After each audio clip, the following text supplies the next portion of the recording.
પર નજર કરીએ તો દિલ્હીમાં વધી રહેલા પ્રદૂષણને લઈને રાજકારણ ગરમાઈ ગયું છે। ભાજપે કેજરીવાલ સરકાર પર નિશાન સાધતા પોસ્ટર બહાર પાડ્યા, જેમાં દિલ્હીમાં વધતા પ્રદૂષણ માટે અરવિંદ કેજરીવાલ અને તેમની સરકારને જવાબદાર ઠેરવવામાં આવી છે।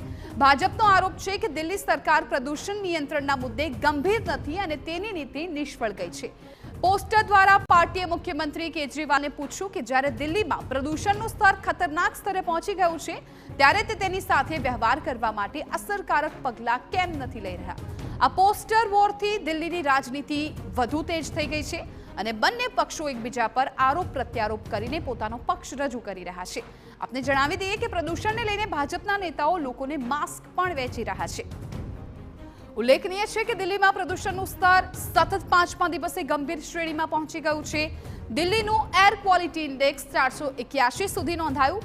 અનેક વિસ્તારોમાં એર ક્વોલિટી ઇન્ડેક્સ 500 પાર પહોંચી ગયો છે, જેથી પ્રદૂષણને અટકાવવા દિલ્હી એનસીઆરમાં ગ્રેડ 4 લાગુ કરાયું છે।